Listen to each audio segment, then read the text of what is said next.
Israel army గత 2 నెలలుగా కొనసాగిస్తున్న దిగ్బంధం గాజాలోని లక్షలాది పాలస్తీనియన్లను ఆకలి చావుల అంచుల్లోకి చేర్చింది. తినడానికి తిండి, తాగటానికి నీళ్లు లేక పాలస్తీనా ప్రజల డొక్కలు ఎండిపోతున్నాయి.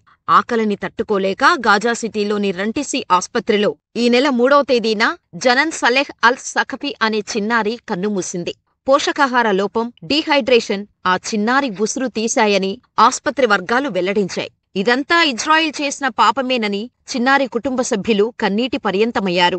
గత 63 రోజులుగా సాగుతున్న ఇజ్రాయిల్ దిగ్బంధనం వల్ల కనీసం 57 మంది పాలస్తీనా పిల్లలు ఆకలి చావులకు గురయ్యారని గాజా ప్రభుత్వం వెల్లడించింది. ఇజ్రాయిల్ ఆర్మీ అడ్డుకోవటం వల్ల ఆహారం, నీరు, మందులు, ఇంధనం వంటి నిత్యావసరాలను తీసుకొస్తున్న వందలాది ట్రక్కులు సరిహద్దుల్లోనే నిలిచిపోయాయి.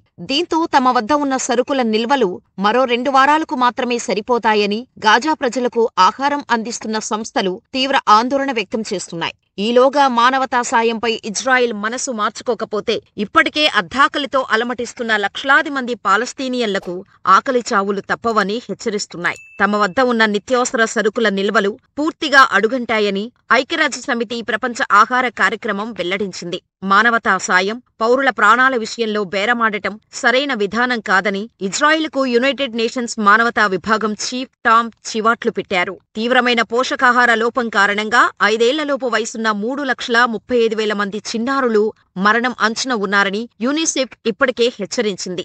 ఇది ఖచ్చితంగా యుద్ధనేరమే అని, ఈ నిర్బంధాన్ని ఇప్పటికైనా ఆపాలని అంతర్జాతీయంగా ఎన్ని ఒత్తిడులు వస్తున్నప్పటికీ ఇజ్రాయిల్ ఏమాత్రం లెక్కపెట్టడం లేదు. తమ బందీలందరినీ హమాస్ విడిచిపెట్టేదాకా ఈ దిగ్బంధనం కొనసాగుతుందని ఇజ్రాయిల్ తెగేసి చెబుతోంది. అయితే ఇజ్రాయిల్ బలగాలు గాజా నుంచి పూర్తిగా వైదొలిగేదాకా వెనక్కి తగ్గేది లేదని హమాస్ సైతం భీష్మించుకుంది. ఇజ్రాయిల్, హమాస్ మొండి పట్టుదల వల్ల లక్షలాది మంది పాలస్తీనా ప్రజల ప్రాణాలు గాల్లో దీపంలా మారాయి. ప్రస్తుతం American near east refugee aid అనేరా గాజాలో 2 అతిపెద్ద సామాజిక వంటశాలలను నడుపుతోంది. ఖాన్ యూనిస్లోని కమ్యూనిటీ కిచెన్ రోజుకు 6,000 మందికి సరిపడా ఆహారం వండుతోంది. ప్రస్తుతం ఆకుకూరలు, బియ్యం, టమాటా సాసులతో కూడిన కొషారి అనే వంటకాన్ని వడ్డిస్తున్నామని నిర్వాహకుడు సమీ మతార్ చెప్పారు. గతంలో వారానికి 100 చొప్పున ట్రక్కుల్లో ఆహారం, మందులు ఇక్కడికి చేరేవి. ఈ ఏడాది ఆరంభంలో కాల్పుల విరమణ సమయంలో వచ్చిన ఆహార పదార్థాలు, నిత్యావసరాలను నిల్వ ఉంచాం. ఇజ్రాయిల్ దిగ్బంధనం కారణంగా ఆ నిల్వలన్నీ కరిగిపోయాయి. సరఫరా నిలిచిపోవటంతో స్థానిక దుకాణాలు మూతపడ్డాయి. దీంతో ఎలాంటి ఆదాయ వనరులు లేని వారు మేమందించే ఆహారంపైనే పూర్తిగా ఆధారపడి జీవిస్తున్నారు. వీరికోసం గతంలో అన్నం, మాంసం వండేవాళ్లం. కానీ ఇప్పుడు మాంసం దుకాణాలు మూతపడ్డాయి. బియ్యం, ఆకుకూరలు, పాస్తా, వంట నూనె, ఉప్పు వంటివి సైతం దొరకటం కష్టతరంగా మారిపోయింది. గ్యాస్ సరఫరా కూడా నిలిచిపోయింది.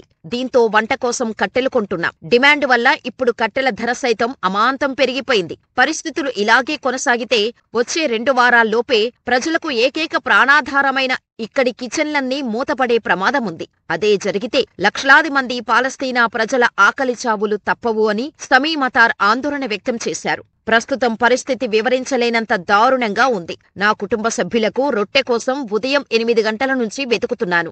డేర్ ఆల్ బలాహ్లోని అన్ని బేకరీల చుట్టూ తిరిగినా ఒక్కటి కూడా పనిచేయటం లేదు. పిండి లేదు, కట్టెలు లేవు, కనీసం తాగేందుకు మంచినీళ్లు కూడా లేవు. ఇంత దారుణ పరిస్థితుల్ని చూస్తామని ఎన్నడూ అనుకోలేదు అని ఇబ్రహీం అల్ ఖుర్ద్ అనే స్థానికుడు వాపోయాడు. పిల్లలు రాత్రి భోజనం చెయ్యకుండానే పడుకుంటున్నారు.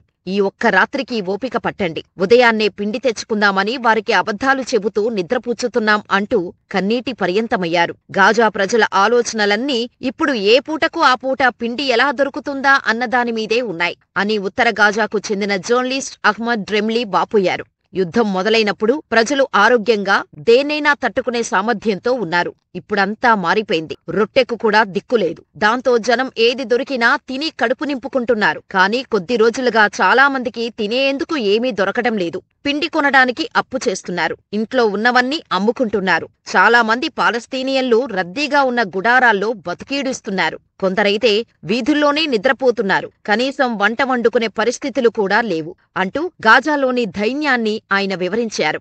ఇజ్రాయిల్, పాలస్తీనా మధ్య వందల సంవత్సరాలుగా శత్రుత్వం ఉంది. ఈ ప్రాంతం ఎప్పుడూ అశాంతితో రగులుతూ ఉంటుంది.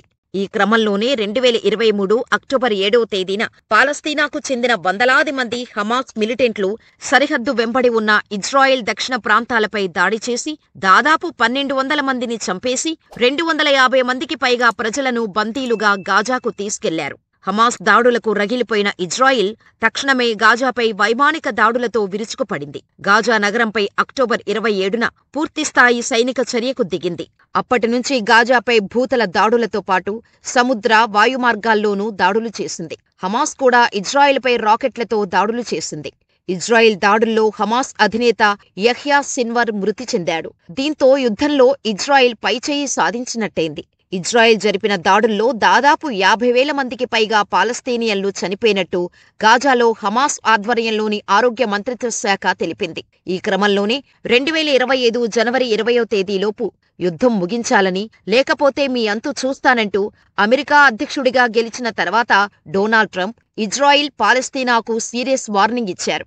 ఈ క్రమంలో ఇజ్రాయిల్, హమాస్ మధ్య 15 నెలల భీకర యుద్ధం తర్వాత జనవరి మొదటి వారంలో కాల్పుల విరమణ ఒప్పందం జరిగింది.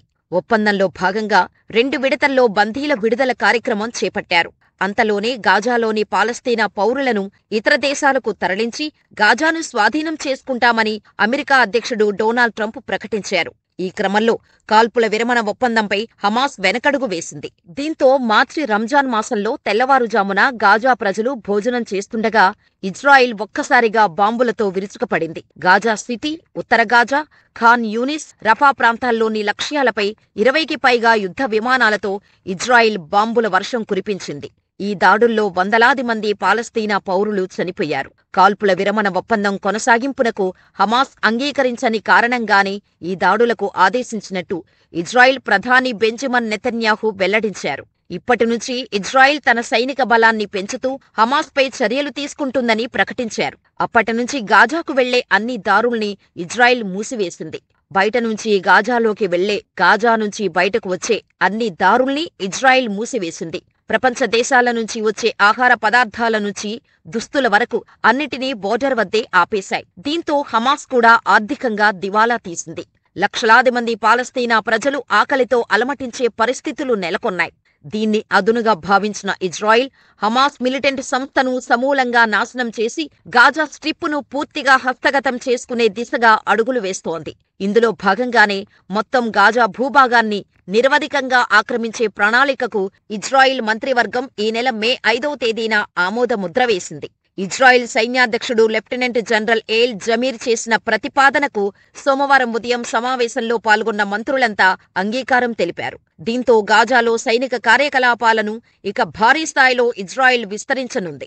ఇందుకోసం 30,000 మంది రిజర్వు సైన్యాన్ని సైతం రంగంలోకి దింపేసింది. హమాస్పై పూర్తిస్థాయి విజయం సాధించటం, బందీలను విడిపించడమే ఈ కొత్త ప్రణాళిక లక్ష్యమని ఇజ్రాయిల్ అధికార వర్గాలు వెల్లడించాయి. అయితే ఈ నెలలో అమెరికా అధ్యక్షుడు డొనాల్డ్ ట్రంప్ జరపనున్న పశ్చిమాసియా పర్యటన ముగిసే వరకు ఈ ప్రణాళిక అమల్లోకి రాదని తెలుస్తోంది. ట్రంప్ పర్యటన ముగిస్తే పాలస్తీనా భూభాగంలో ఇజ్రాయిల్ భీకర స్థాయిలో సైనిక ఆపరేషన్ చేపట్టనున్నట్టు తెలుస్తోంది. వాస్తవానికి 40 కిలోమీటర్లకు పైగా పొడవు, 20 కిలోమీటర్లకు వెడల్పు ఉండే గాజాను ప్రపంచంలోని అతిపెద్ద బహిరంగ జైలుగా పరిగణిస్తుంటారు. గాజాలోని పాలస్తీనా పౌరులను ఇతర దేశాలకు తరలించి గాజాను అద్భుతమైన పర్యాటక ప్రాంతంగా తీర్చిదిద్దుతామని అమెరికా అధ్యక్షుడు డొనాల్డ్ ట్రంప్ గతంలో ప్రకటించారు. ట్రంప్ ప్లాన్లో భాగంగానే గాజాను పూర్తిగా హస్తగతం చేసుకోవటానికి ఇజ్రాయిల్ ఎత్తుగడలు వేస్తున్నట్టు తెలుస్తోంది. ఇప్పటికే 50% గాజా భూభాగాన్ని ఇజ్రాయిల్ స్వాధీనం చేసుకుంది.